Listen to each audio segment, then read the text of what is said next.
그 정치하는 사람의 입장에서 굉장히 행운아였죠.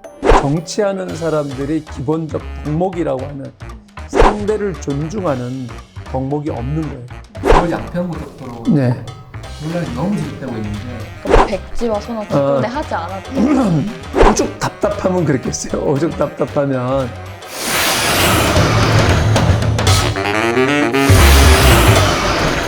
안녕하십니까.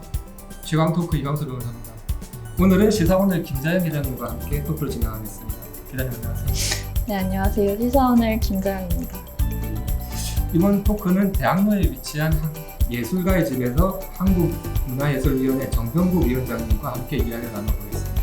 위원장님 안녕하십니까. 예, 안녕하세요. 정병국입니다. 예, 우선 국민 여러분께 인사 말씀 좀 부탁드립니다. 예, 반갑습니다. 이제는 정치인이 아니라 문화예술위원회 위원장으로서 우리나라 순수 문화예술, 음악, 미술, 연극, 무용, 또 전통예술, 문학을 포함을 해서 우리 창작인들이 원활하게 창작 활동을 할 수 있게끔 여건을 만들고 정책을 입안을 하고 또 예산을 지원하는 이런 역할을 지금 맡고 있습니다.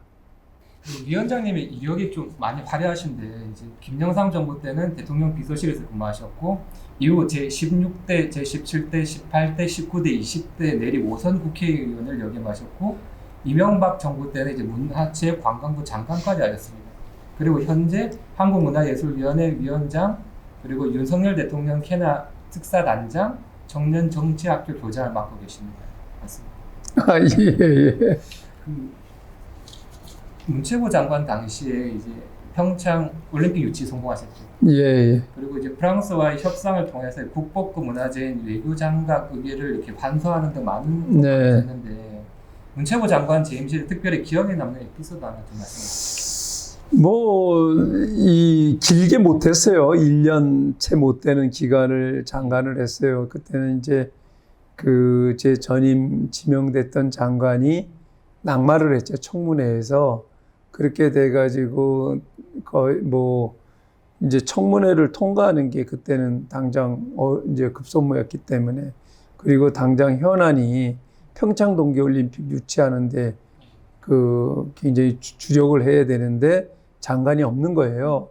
그래가지고 이제 제가 결국은 그때 당시에 문화체육관광방송통신위원회 위원장을 제가 맡고 있었는데 차출이 된 거죠.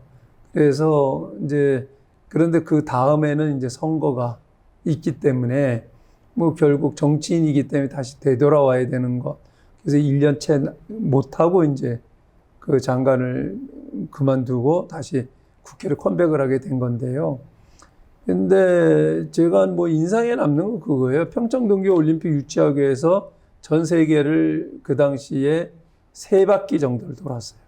한 번은 8박 10일로 3대륙 10개국을 다닌 적도 있어요. 그러니까 이제 유럽, 아프리카, 그리고 중동. 그래서 유럽 팀, 실무진들은 유럽 팀 따로 있고, 또 아프리카 팀 따로 있고, 중동 팀 따로 있고, 그러는 중에 제가 이제 대상포진이 걸린 거죠. 과로를 해서. 그래서 그래도 치료받지 못하고, 팀들이, 실무진들이 바뀔 때 약을 공수해 가지고 와서 약을 먹으면서 이제 각국의 대통령이나 장관이나 만나서 한국 지지하는 걸 요청을 했고, IOC 위원들 만나서 지지 요청을 했고, 그랬던 기억도 있고요. 그리고 그 감격적인 순간은 아프리카 남아공 더반에서 이제 IOC 총회가 열렸는데, 거기서 결정을 하는데, 평창 할 때에 가장 감격스러웠고요. 예. 그 경험도 했고, 또 말씀하셨지만은 의계가 오랫동안 그게 이제 한국으로 반환돼야 된다라고 하는 거는 김영삼 대통령 때부터 시작이 됐던 거거든요. 그 당시에 프랑스 미테랑 대통령 시절인데 프랑스하고 독일하고 한국이 고속철을 놓는데 경쟁이 붙었어요.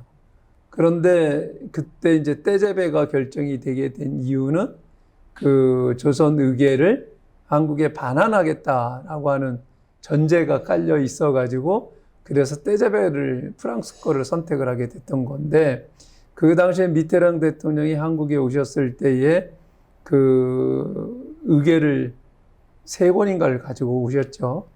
이제 샘플로 갖고 오셨는데 그 당시에 제가 이제 대통령 그 비서관을 했기 옆에서 다 봤잖아요. 근데 그때에 한 그 사람이 따로 왔는데 그게 누구냐면은 그 도서관에 사서가 따라온 거예요. 그걸 주고 올까봐. 그래가지고는 나중에 이제 이게 주기로 이제 결국은 그 지난한 과정이 있었지만은 이게 결국은 완전 반환이 아니라 영구 그 이제 대여 이런 식으로 해가지고 그걸 이제 저희들이 가져오게 됐는데 그게 시발이 김영삼 대통령 때 김영삼 대통령 비서관을 하면서 옆에서 내가 그걸 봤는데 그 과정이 마무리를 내가 지을 수가 있었다는 게 내가 장관으로서 그걸 직접 받았다라고 하는 게 정말 감격적이었죠. 제가 받아가지고 그 첫날은 받기만 했고 그 다음에 그 이제 그러니까 시간이 흐르고 여러 가지 절차를 밟아가지고 그것을 경복궁 근정전에서 그 하늘에 고하는 고유제를 했어요. 대통령도 참석을 하시고 모든 각계각층의 사람들 다 참석을 하시고 제가 이제 재관이 돼가지고 이제 옛날 복장을 하고 그걸 가지고 이제 고유제를 지내는 그거를 할 때 정말 감격적이었죠. 그리고 그 처음에 그 의계를 딱 펼치는 순간 그 먹향이 그대로 있는 거예요. 그러니까 그동안 거의 열지를 않았던 거예요. 그래가지고 탁 그걸 맡을 때에 그 감격이라고 하는 건 이루 말할 수 없었죠. 뭐 이게 지금 어디 전시되어 있어요? 그건 국립중앙박물관에 있었고요. 올해 그 의계를 전시회를 했죠. 그래서 지금까지 하는지 모르겠는데 제가 가봤어요. 네. 근데 이렇게 문화예술 쪽이나 뭔가 감성적인 면도 있으신데 정치는 약간 투쟁하는 모습이 가깝잖아요. 여기에 어떻게 뜻을 두게 되셨는지 좀 과거 얘기. 정치에 대해서요? 네네, 정치 언제부터? 그 정치는 뭐 제가 이제 저는 이렇게 생각을 해요. 지금까지 제가 이 자리까지 올 때까지는 내가 뭐 국회의원이 되겠다, 장관이 되겠다, 또는 뭐 문화예술위원회 위원장이 되겠다라고 해서 이 자리에 왔다고 생각하지는 않고요. 제가 이건 필요한 일이다라고 생각해서 열심히 일을 하다 보니까 이 자리가 필요하다면 저한테 와지더라고요. 그 분야에서 열심히 일을 하다 보니까. 그래서 이제 뭐 제가 그 김영삼 대통령 비서관이 되게 된 것도 뭐 비서관이 뭐 정치권에 들어오겠다라고 해서 된 건 아니고 학교 다닐 때에 그 당시에는 군사 독재 정권이었었고 그래서 군사 독재 정권이 그 당시에 학교에 교내까지 들어와서 형사들이 장사진을 치고 있었고 심지어는 강의실까지 들어와 가지고 무슨 얘기를 하는가 거기서 이상한 얘기하면 잡아갖고 나가고 막 그런 시대였던 거예요. 그래서 전 도저히 학생으로서 내가 대학생으로서 누려야 할 권리가 있는데 뭐야 이게. 그래서 거기에 저항을 하기 시작을 했고 그때부터 학생운동을 하기 시작을 했고 왜 당연히 내가 대학생으로서 누려야 될 권리, 국민으로서 누려야 될 권리를 너희들이 타치를 하고 관여를 하느냐. 그래서 시작이 됐던 거고 그래서 이제 그 학생운동을 하다가 결국은 이제 강집돼 가지고 이제 그 검거가 되고 그래서 이제 군대를 갈 거냐 깜빵을 갈 거냐 뭐 속된 말로 이렇게 됐는데 제 지도 교수가 저를 굉장히 밤낚시를 데리고 다니면서 이제 그 설득을 해가지고 군대를 가기로 했는데 군대를 가되 내가 강제적으로는 안 간다. 내가 자원해서 가겠다. 그래가지고 가게 된 게 이제 해병대를 가게 됐고요. 군대를 갔다 와서 복학을 했는데도 군사 독재 정권은 그대로 존재를 하고 있었고 그래서 거기에 계속 저항을 하다 보니까 계속 민주화 운동을 하게 됐고 그래서 이제 대학을 졸업하고 나서도 계속 민주화 운동을 하다가 결국 6.29 선언이 일어나기 직전에 결국 검거가 됐죠. 한 2년 동안 수배를 받다가 그래서 이제 그 옥살이를 하던 중에 이제 6.29 선언이 나게 됐고 그래서 이제 6.29 선언 덕분에 이제 집행유예로 나오게 됐고, 근데 이제 그때 옥살이를 할 때에 민추협에서 민변단이 저희들 변론을 하게 됐고, 그게 2년이 돼가지고 나오니까 이제 직선제 개헌이 됐고, 그렇게 해가지고 대통령 선거가 막 전개가 되고 있는데, 그때 이제 저를 도와줬던 그 변호사 그런 인연 때문에 이제 자연스럽게 이제 정치권에 진입을 하게 됐는데, 그게 이제 YS 캠프에서 자원봉사를 하게 된 거죠. 그게 이제 선거 졌죠. 그때 노태우 대통령이 당선이 되고, 그 김영삼 대통령, 김대중 대통령 다 그러니까 낙선을 하게 됐는데, 그 이후에 YS 그 비서실 진영을 새로 재편을 하는데, 그 이제 그 대선 당시에는 한 20여 명이 있었는데, 그때는 전 비서는 아니었었고 그냥 자원봉사자로 일을 했었는데, 그 대폭 그 이제 다 잘려져 나가고 한 5명만 남고 새롭게 이제 2사람을 이제 신진을 이제 그 영입을 하는 과정인데 저한테 연락이 왔더라고요. 그래서 처음에는 뭐 생각이 없다라고 했는데 나중에 이제 어떻게 돼갖고 이제 다시 들어왔어요. 한참을 지나서 누가 나를 이제 추천을 했는가, 왜 나를 찍었는가 이렇게 했더니만은 그 당시에 저하고 같이 일을 했던 분이 김무성 대표예요.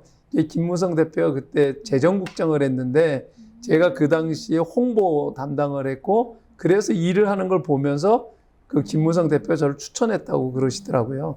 그래가지고 이제 그 제가 YS 그때부터 88년도부터 그 YS 비서관으로 그 대통령이 되시기 전 5년, 그리고 대통령이 되고 나서 5년, 10년을 모시게 된 거죠. 엄청 정직하게 일하셨다고 들었어요. 그래서 10년을 일을 하게 됐고, 그래서 이제 그 대통령 비서관이 그 되기 전에는 총재 비서로 5년을 하게 됐고, 그 다음에 대통령 되신 다음에 대통령 비서관으로 5년, 그 다음에 이제 국회의원을 하게 되면서 여러 가지 경험을 하게 됐죠. 그래서 어떻게 보면은 정치하는 사람의 입장에서 보면은 뭐 여러 가지 그 시대의 상황이 그래서 그랬지만은 여러 가지 정치적 굴곡도 있었고 어려움도 있었고 했지만 그 정치하는 사람의 입장에서는 굉장히 행운아였죠. 네. 그 상도동의 가장 큰 수혜자가 위원장님이시라고 그때 어떻게 보면 여사님을 만나신 거 언제부터 이렇게 마음에 드시죠? 그러니까 이제 그런 부분, 네. 우리 집사람, 네네. 우리 집사람 만난 거는 언제부터가 아니라 이제 김영삼 대통령께서 3당 합당을 하시잖아요. 3당 합당을 하셔갖고 당대표가, 민자당의 당대표가 되셨는데, 그때는 이제 3당 합당 군사독재 정권하고 야합했다고 해서 엄청난 비판을 민주 세력으로부터 받았고, 그러면서 그러니까 이제 그런 이미지도 제거를 하고 진정으로 좀 이 통합을 하게 된 게 그런 어떤 정책적 또는 여러 가지 호랑이를 잡기 위해서 호랑이 굴을 들어간다 이런 말씀도 하셨지만 그런 의미에서 한다. 이미지를 바꿔보겠다라고 해서 그 당시로서는 획기적이죠. 여성 정책 담당 비서관을 공채를 하겠다.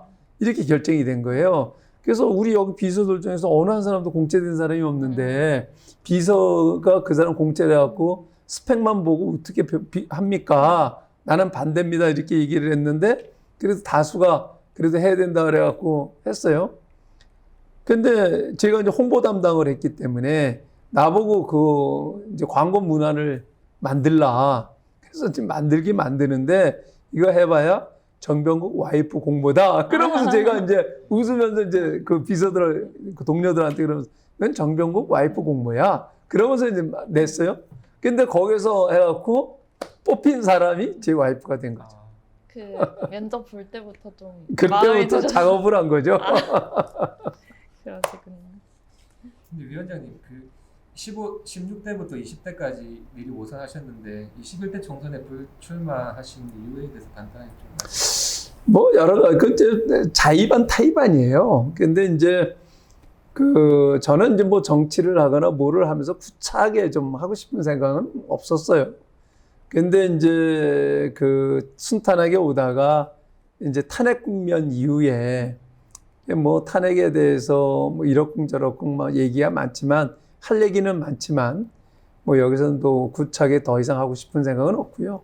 어쨌든 간에 탄핵으로 인해서 보수가 분열이 됐고, 그래서 이제 제가 주도를 해가지고 그 탄핵을 했고, 그리고 정당을 만들었죠. 바른정당을 창당을 했고, 초대 당대표를 제가 했고, 이제 그 당을 창당을 할 때 창당 준비위원장도 제가 맡았고, 이렇게 해가지고 당을 만들어가지고 박근혜 대통령이 헌법재판소에서 그 재판을 받는 날, 같이 전부 다 우리 당직자들하고 의원들이 다 같이 이제 TV 시청을 했는데, 거기서 딱 판결이 나가지고 탄핵되는 걸 보면서 이제 내가 해야 될 일은 다 끝났다.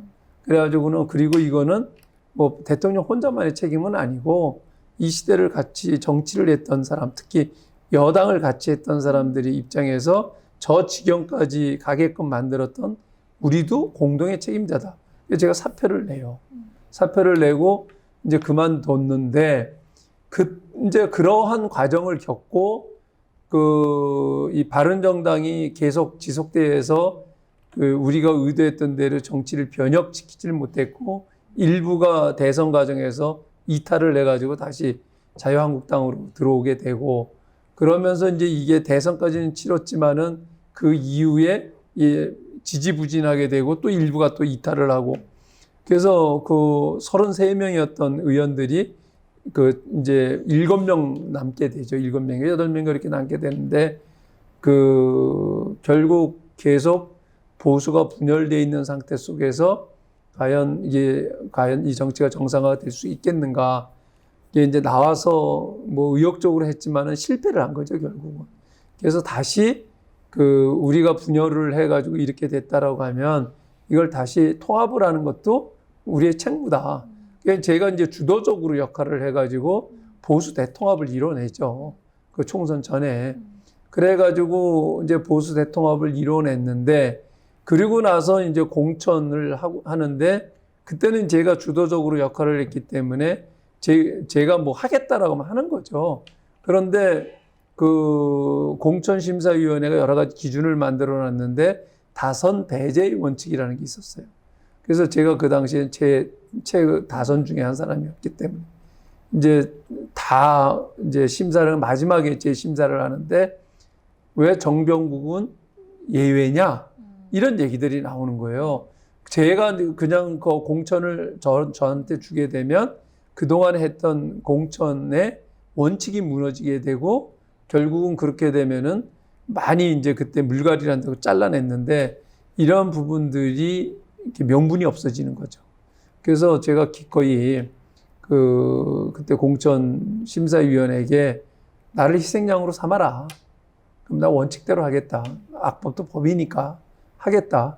그래서 내가 그때 공천에서 배제를 해달라. 이렇게 요구를 하고 출마를 안 하게 된 거죠. 근데 지금 약간 그때 유승민 계 청년들이랑 지금 있는 국민의힘 안에서도 좀 세대 갈등이 있는 것 같아요. 지금요?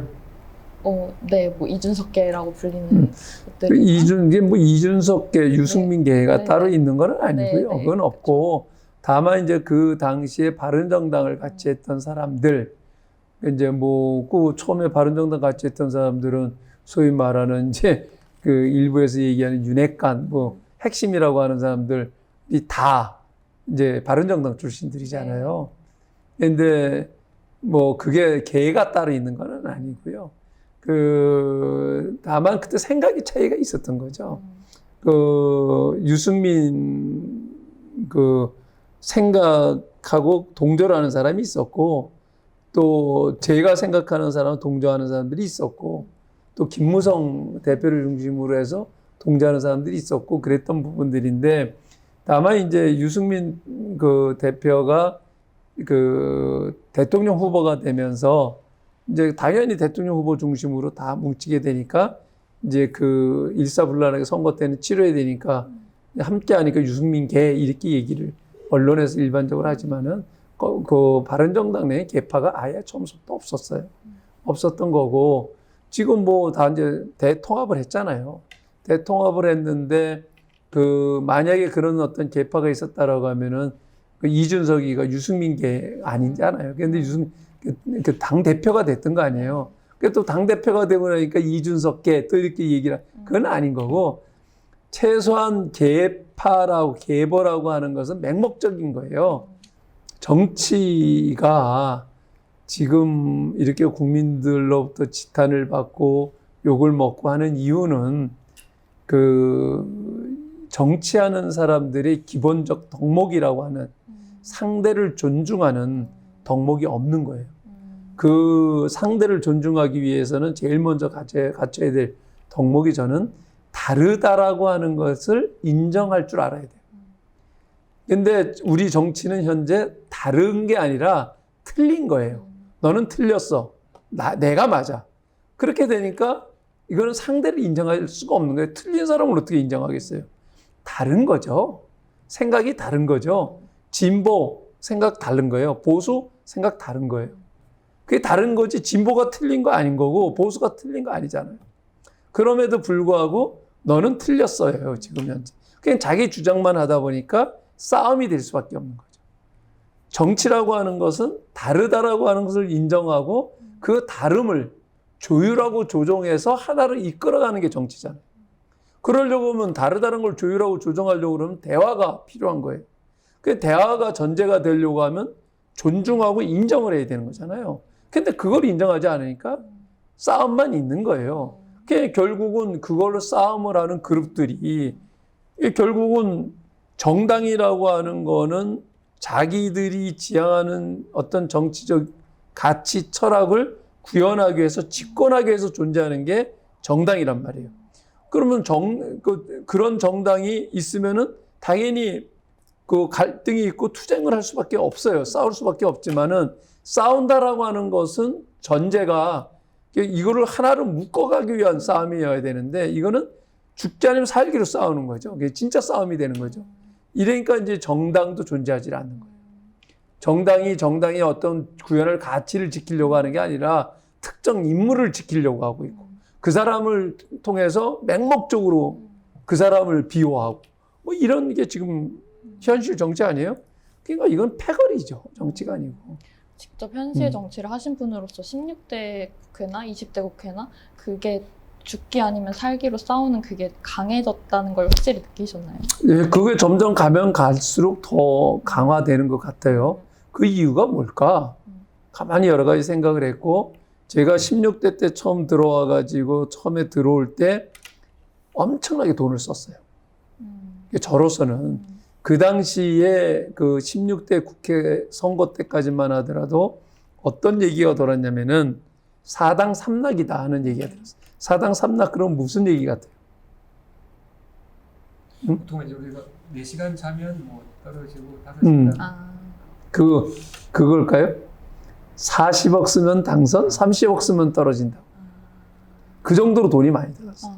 그 시기에 제가 13억을 썼어요. 그래고 당선이 된 거예요. 그 13억이 어디 있어요?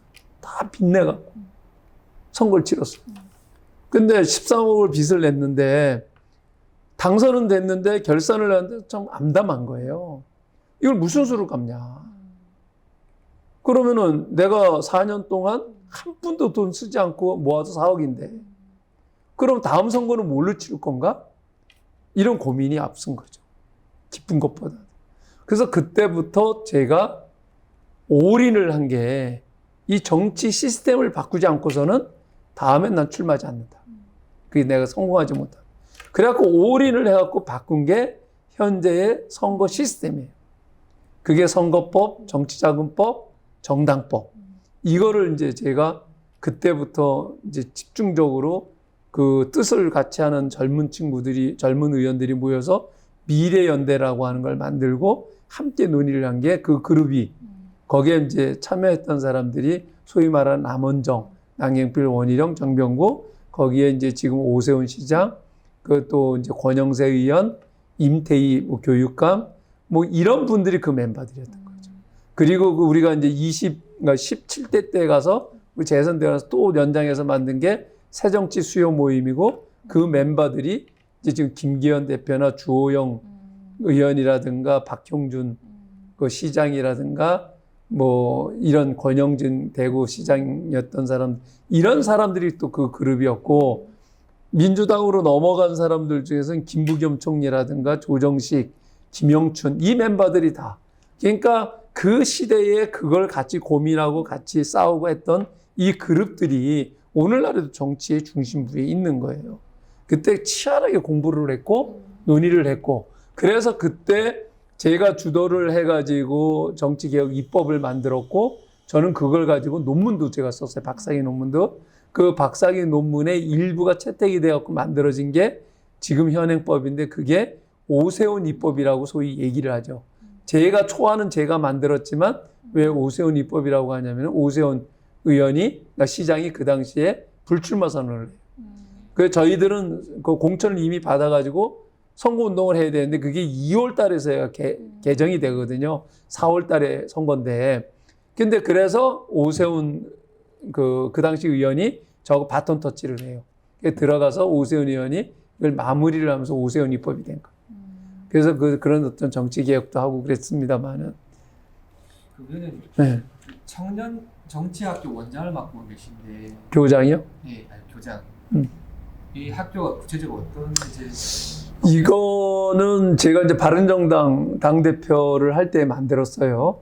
그래가지고 그 당시에 바른정당의 그 정책연구소의 소장이 김세현 의원이었었는데, 이 김세현 의원하고 같이 이제 이걸 만들었어요. 만들게 된 동기는 제가 이제 정치를 하면서 정치 개혁을 계속 이제 노력했다고 그랬잖아요. 지금까지도 정치 개혁에 계속 몰입을 하는데, 정치는 아까 말씀하신 대로 16대에 비해서 가면 갈수록 점점 더 악화가 되는 거예요. 물갈이도 평균 60% 이상이 물갈이가 됐어요. 그런데도 점점 더 나빠지는 거예요. 이유가 뭘까? 보니까 이게 이제 그 정치적 훈련을 받지 않은 사람들이 정치권에 들어오게 되면 기득권을 갖고 있는 기득권 정치인들에게 휘둘리는 거예요.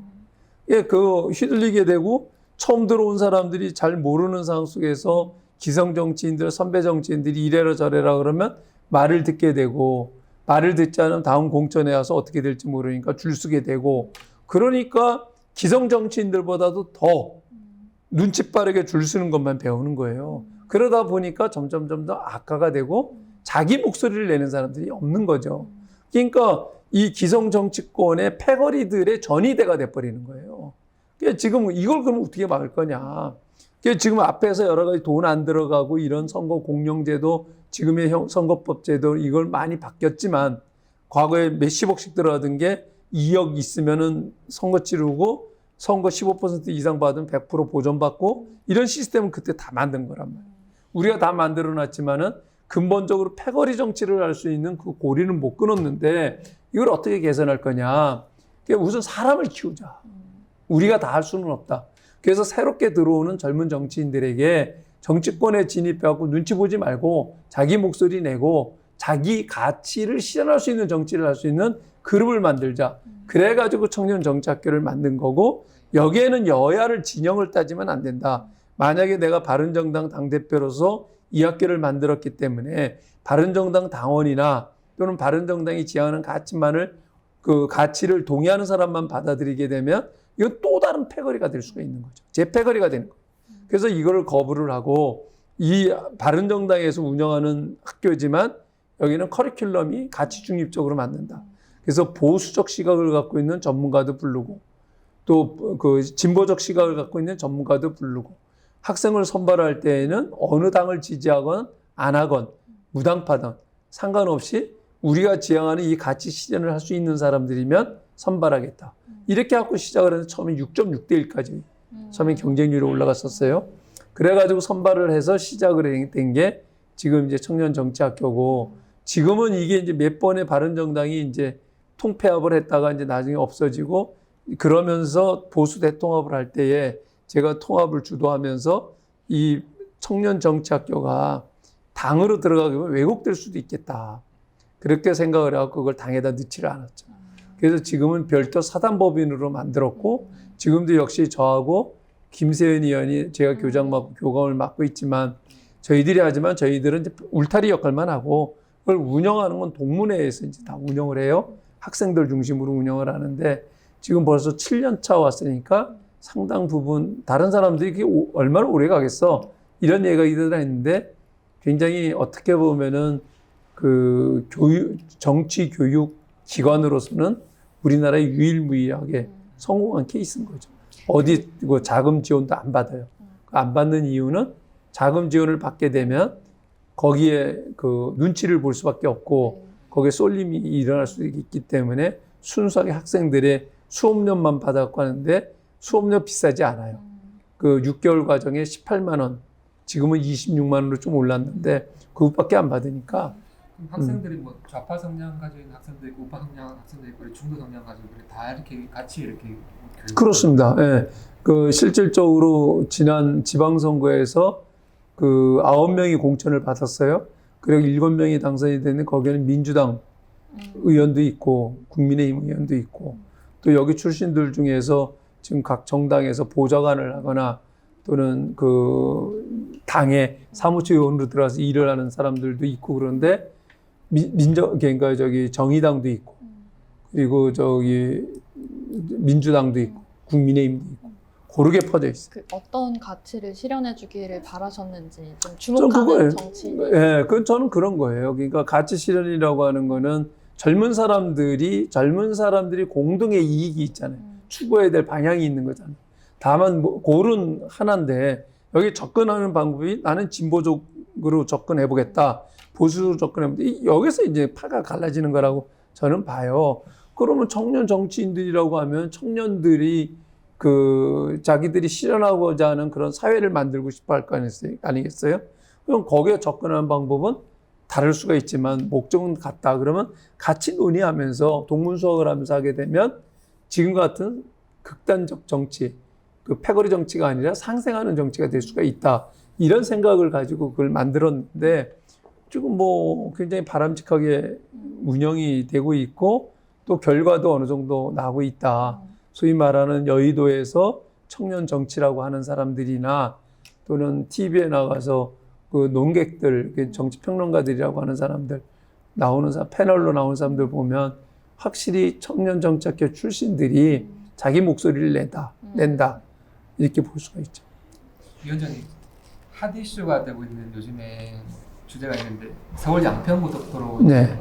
논란이 너무 지속되고 있는데 이 사업을 맨 처음 추진하신 분이 정병국 위원장님으로 알고 있습니다. 네, 그렇습니다. 이 논란에 대해서 뭐 의견 또는 해법을 좀 듣고 싶습니다. 좀 답답해요. 이게 좀 답답한데 그거를 이상한 프레임을 씌운 사람들도 문제고 이것을 풀어가는 과정에서 대응하는 사람들도 문제가 있다. 저는 그렇게 생각을 하는데요. 이거는 이런 거예요. 2008년도부터 김문수 경기도 도지사가 이걸 추진을 해요. 그래가지고 2010년도인가에 이거를 공약으로 걸어요. 2010년도인가요?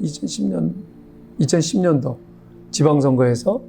그래가지고는 공약으로 내걸어가지고 하는데 그게 당선이 돼가지고 추진하려고 그러다가 무산이 돼요. 무산이 되는 이유는 고속도로라고 하는 게 도와 도를 넘어서 지나가는 고속도로는 국책사업으로 해요. 그러나 한 도에서만 운영이 되는 거는 그 지자체의 그 지방비를 가지고 건설을 해야 되는데 경기도가 1조 원이 넘어가는 예산을 한꺼번에 여기서 투자하기 어렵죠. 그러니까 이걸 민자로 이제 공모를 했어요. 그런데 입찰이 안 됐어요. 그 이유는 워낙에 노선도 짧고 이게 수도권이다 보니까 보상비가 굉장히 많이 책정이 되는 거죠. 그렇게 되니까 건설사에서 이걸 건설해가지고 내 돈으로 건설하고 이 통행료를 받아서 이거를 해야 되는데 통행료가 너무 높게 책정이 되고 수지가 안 맞는다. 이렇게 해가지고 다 포기들을 하죠. 그래갖고 이게 이제 공약이 없던 걸로 돼요. 근데 그 뒤에 중부 내륙간 고속도로가 양평을 지나면서 지금 올라오고 있는데 근데 이게 지금은 교통량이 없어요. 서울로 연결이 안 되니까. 근데 이게 서울로 연결되는 순간 이거는 완전히 주차장이 될 거다. 연결되는 시점이 경춘 고속도의 화도로 연결이 되는 거예요. 그래서 기존에 이제 화도, 이 경춘 고속도로에 에서 가장 많이 맥히는데 화도인데 이걸 여기다가 딱 연결을 하면 말이 되냐. 그래서 제가 국토교통부에 담당 국장을 불렀어요. 그래서 어떻게 세상에 이런 고속도로를 설계할 수가 있느냐. 그래서 이 문제를 했더만은 해결책을 찾아라 했더니 고민이 이제 빠진 거죠. 만약에 이걸 하지 않으면, 제대로 하지 않으면 감사원 청구를 내가 하겠다. 그래가지고 이게 똥줄이 탄 거죠. 그래가지고 뭐 답을 못 가고 전전긍긍하길래 다시 불러가지고 제가 이거 그 전에 경기도에서 송파 양평간 고속도로를 건설하려고 했는데 이거 단독으로 종점을 양평으로 하고 송파로 하게 되면 경기도가 해야 되지만 이걸 중부 내륙간 고속도로의 중간에다가 연결을 해라. 그럼 이거 지선이 되는 건 아니냐. 그렇게 되면 국책사업을 할 수 있지 않냐. 그랬더니 맞습니다. 그렇게 추진해라. 그러면은 이게 강북으로 가는 교통편하고 강남으로 가는 것도 분산이 되니까 이런 분산 효과가 있고 그럴 것 아니냐. 그리고 양평 군민들의 수건 사업도 해결이 되고 그렇게 하고 이게 추진이 된 거예요. 근데 그걸 그렇게 해가지고 그 2011년도인가 12년도인가에 이게 이제 5개년 계획에 들어가요. 이제 단계가 그런 거예요. 그러니까 이제 이거를 고속도로를 놓겠다 그러면은 5개년 그 고속도로 5개년 사업에 책정이 돼야 되는 거예요. 그러니까 거기 들어갔어요. 들어가서 이제 들어가면 그 다음에 이제 이거를 그 예산을 편성할 수가 있는 거예요. 대상이 됐으니까. 그래서 제가 예산을 2017년도에 들어갔어요.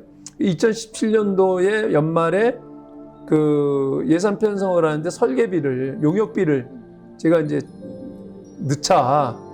그래가지고 올렸는데 그게 이제 삭감이 돼서 왜 삭감이 됐냐 그랬더니 그때 이제 문재인 정부가 들어오면서 SOC 사업 절대로 새로 안 한다.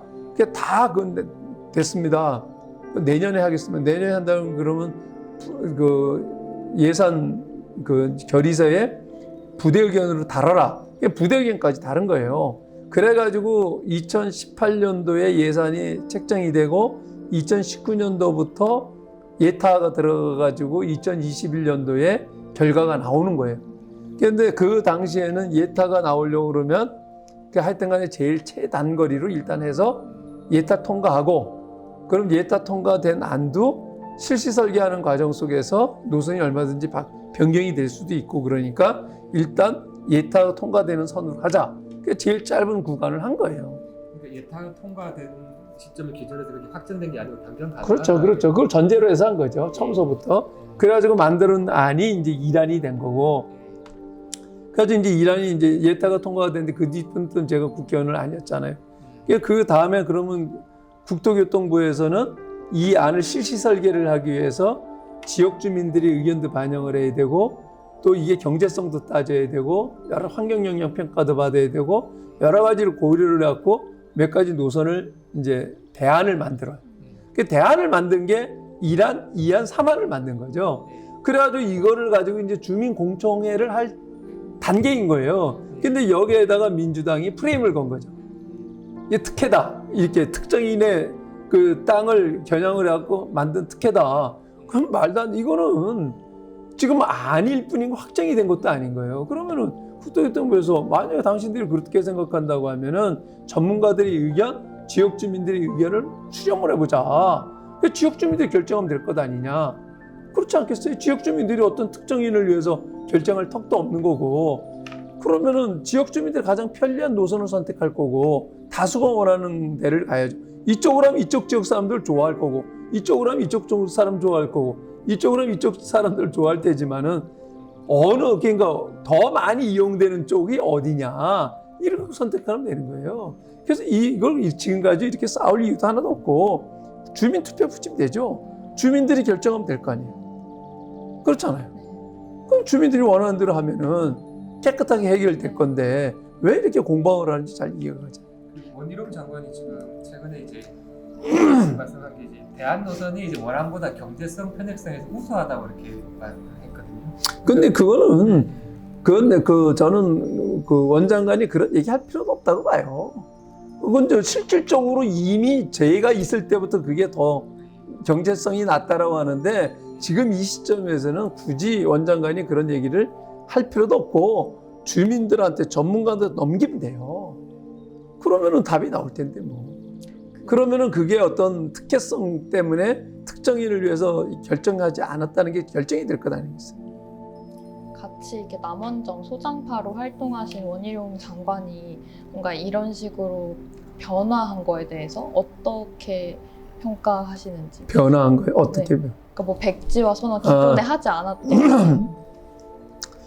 오죽 답답하면 그랬겠어요. 오죽 답답하면 강수를 둔다고 둔 건데 뭐 어떤 그 상황에서 어떤 상황에서 왜 내가 그렇게까지 했는지 잘 모르겠는데 제가 전날 좀 계속 연결이 잘 안 돼서 그 뒤에서 연결이 돼서 왜 이렇게 접근하면 될 건데 무슨 말을 해도 아예 들으려고 하지는 않는다는 거예요.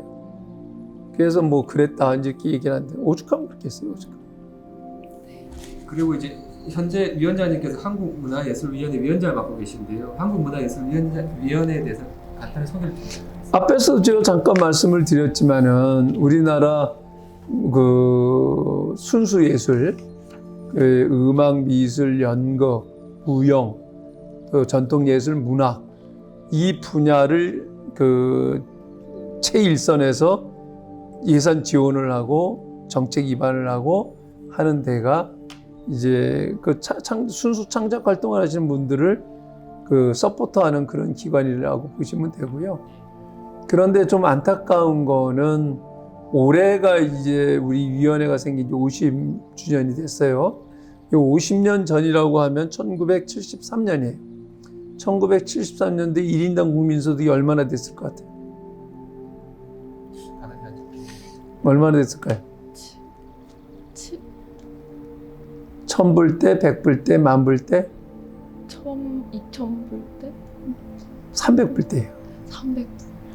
300불 때면 지금 아프리카에도 300불 때 되는 나라 거의 없어요. 그러니까 이 정도가 되면은 우리 자력으로 먹고 사는 게 해결이 안 돼요. 원조를 받지 않으면 살 수가 없는 그런 구조였고, 저도 그 당시에 학교를 다닐 때 원조품으로 만든 강냉이 죽을 먹고 학교를 다녔어요. 이런 시대에 문화예술을 진흥하겠다고 문화예술진흥법을 만들고 문화예술진흥기금을 모금을 하기 시작을 해요. 이게 기반이 되었고 저는 오늘날 대한민국이 문화강국으로 가는 길이 됐다 이렇게 생각을 합니다. 그래서 이제 문화강국이 됐고 문화 콘텐츠 산업이 가전제품 모든 가전제품의 수출량보다도 문화 콘텐츠 산업을 통한 수출량이 더 높아요. 액수가. 이런 단계까지 왔어요. 이걸 가능하게 한 게 순수 예술인 거죠. 이게 기반이 돼야 콘텐츠 산업도 발전할 수가 있는 건데, 그런데 지금 와가지고 보면 이 정책자들은, 정책을 위반하는 사람들은, 정부 관계자들이나 정치하는 사람들이 다 당장 눈에 보는 결과만을 생각을 하는 거예요. 모든 게 문화 콘텐츠 산업 쪽에 집중적으로 지원을 하고 이 순수 예술 쪽에는 지원이 소홀한 거예요. 이게 상대적으로 어느 정도냐. 문화 콘텐츠 산업은 1조 4천억이 1년에 투자가 되는데 우리는 실질적으로 예술인들의 투자는 1,000억 정도 남짓돼요. 10분의 1도 안 되는 거예요. 이래가지고는 이 지금 문화강국 소리를 듣는 문화 콘텐츠 산업이 지속 가능하지 않다. 그래서 저는 이게 굉장히 안타까워요. 그래서 여기에 대해서 우리 정치하는 사람들이나 정부 관계자들이 정말 순수예술, 또 순수예술은 지원 없이는 지속 가능하지가 않아요. 수지를 맞출 수가 없어요. 상업예술 쪽은 찍어내는 거지만 이거는 순수 하나잖아요. 한 번 공연하는 거고 한 번 하나 창작물 나오는 건데 이걸 수지를 맞출 수가 없는 거예요. 그래서 전 세계 어느 선진국도 다 지원을 해요. 우리나라 같이 예산을 가지고 지원할 수도 있고 미국과 같이 사회적 후원 시스템을 통해서 지원할 수도 있고, 이 부분을 어떻게 우리가 극복하고 지속 가능하게 만들 거냐. 거기에 이제 제 고민이 있고, 그래서 제가 요즘에 이제 중점적으로 어떤 정책을 전개하고 집중화하는 거는 이 후원 시스템을 어떻게 좀 늘려가 보자. 그래가지고는 9월 23일은 저희가 주관을 해갖고 50주년 기념 겸 사회적 캠페인을 예술나무, 저희가 예술나무 후원 시스템이 있는데 이거를 대국민 캠페인을 하기 위해서 그 88 그 야외 공연장에서 대규모 음악회를 합니다. 그 위원장님께서는 이제 찾아오는 손님들에게 맛있는 커피를 내려주는 걸 유명하신데 그 바리스타 자격증도 있으신가요? 그건 아니고요. 제가 이제 워낙에 커피를 좋아하다 보니까 그동안 그 국회에서 활동할 때에도 뭐 해외를 나갔는데 커피가 생산되는 나라다. 그러면은 이제 공식적인 업무 끝나고 나서 그 쉬는 시간이라든가 이럴 짬을 이용을 해가지고 늘상 그 나라 커피 농장을 가본다든지 또 커피 공장을 가본다든지 이게 제 취미였어요. 그런데 그러다가 그 저희가 공식적으로 외통위에서 그 한국의 이제 ODA 사업, 그 원조 사업에 대해서 점검을 할 기회가 있었는데 모든 그 ODA 사업이 그냥 어떤 당장의 눈앞에 어떤 보이는 가시적인 효과만을 가지고 수행을 하다 보니까 실질적으로 그 나라에 진정한 도움이 되는지 안 되는지 이제 이런 부분들에 대해서 의구심이 가게 됐고 특히 제가 그 부분에 대해서 관심을 갖게 된 거는 우리 대한민국이 전 세계에서 그 원조를 받다가 원조를 주는 나라로 된 것은 유일한 나라거든요. 그래서 이렇게 혜택을 받은 우리나라가 하는 원조는 뭐가 달라도 달라야 된다. 이런 관점에서 접근을 하다가 에티오피아를 갔어요. 근데 에티오피아가 그 우리가 6.25 전쟁 때 정말 어려운 상황에서 우리 참전을 해서 우리나라를 도와줬고 그런데 참전국이 16개국 아니에요? 군대를 파견한 나라가. 그 나라 중에서 가장 어려운 나라가 지금 에티오피아인 거예요. 에티오피아에 대해서는 우리가 좀 더 다른 접근 방법으로 지원을 해야 되겠다 이런 생각을 갖게 됐고 그래서 물고기를 잡아서 주는 게 아니라 물고기를 잡는 방법을 가르쳐 줘야 되겠다. 이제 이런 생각을 갖고 접근을 했어요. 그런데 그 산업 구조를 보니까 에티오피아 전체 그 국민 총생산액의 약 20% 정도를 차지하는 부분이 커피였고 또 커피가 그 전 세계 커피의 원산지가 에티오피아였던 거예요. 그래서 관심을 갖고 접근을 하다 보니까 그 메커니즘이라든가 구조가 원산국답지가 않았고 그래서 이걸 어떻게 좀 우리가 지원할 수 있는 방법이 없을까 그래서 공부를 하기 시작했던 거예요. 커피에 대해서. 그래서 이제 우리나라에 내놓으라는 커피 전문가들 다 모시고 국회에서 몇 차례 세미나도 했고 그리고 그 뒤에 에티오피아의 커피 청장도 모셔서 함께 논의를 했고 그래서 그 우리가 에티오피아의 그 이 유상으로 해서 그 커피 관련된 박물관, 도서관 또 카페테리아를 공동으로 지금 이제 예를 들면은 우리나라 지금 한참 그 인기 있는 장소인 그 커피 뭐죠? 그 강릉에 있는 거? 테레로사 같은 걸 규모를 크게 갖고 만들어주는 이런 프로젝트를 이제 진행을 했던 거예요. 그래서 커피 공부를 많이 하게 됐고 그러면서 이제 더 커피에 대해서 깊이 있게 알게 됐던 거죠. 여러분들께서 이 커피를 내리실 때 좀 맛있는 커피를 마시려고 하면 조금 절차가 필요한데요. 일반적으로 커피를 그 향이나 맛을 좌우하는 조건들이 여러 가지가 있어요. 그 중에 첫 번째는 원두가 어떤 원두냐가 첫 번째고 두 번째 그 원두를 로스팅 할 때 얼마만큼 볶았느냐에 따라서 맛이 다 차이가 있습니다. 그 다음에는 그것을 그라인딩 해서 갈아야 되는데 가는 굵기에 따라서도 맛이 차이가 있어요. 그 다음에는 이제 물입니다. 물이 어떤 물이냐에 따라서도 맛의 차이가 있고 또 그 다음에 같은 물인데도 물의 온도에 따라서 달라져요. 그래서 일반적으로 그 이제 물 온도를 그 사람마다 다 취향이 다르니까 다른 방법을 선택을 하는데 저는 보통 한 90도 정도의 물을 가지고 내립니다.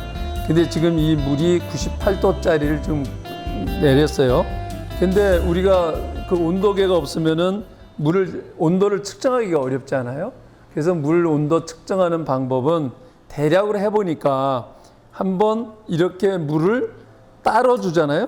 한번 따르면 평균 2도가 떨어져요. 그래서 지금 98도니까 한 번 내리면 96도, 또 한 번 내리면은 94도. 아까 한 번 더 내렸기 때문에 지금 92도 좀 시간이 됐으니까 90도라고 생각을 하고 지금 이제 내려보겠습니다. 이렇게 물의 온도를 맞춘 다음에 내리는데 보통 일반적으로 많은 사람들이 커피를 내릴 때에 뜸을 들인다고 그러죠. 뜸을 들이는데 보통 30초를 들이는데 저는 그 1분 30초를 뜸을 들입니다. 그 상대적으로 커피 알이 그라인딩 할 때에 그 30초짜리보다는 보다 더 굵게 그라인딩을 합니다. 그 이유는 이 커피 알갱이 하나하나를 현미경을 통해서 보면은 커피 그 알갱이가 벌집 모양으로 되어 있는데 그 벌집 모양의 방에 그 커피 향을 품고 있는 거예요. 그래서 이걸 너무 가늘게 갈게 되면은 향이 다 날아가는 거죠. 저는 오늘 뽑는 게 향 중심으로 뽑으려고 하다 보니까 좀 더 굵은 커피 알갱이에 그 뜸 들이는 시간을 1분 30초로 드리겠습니다.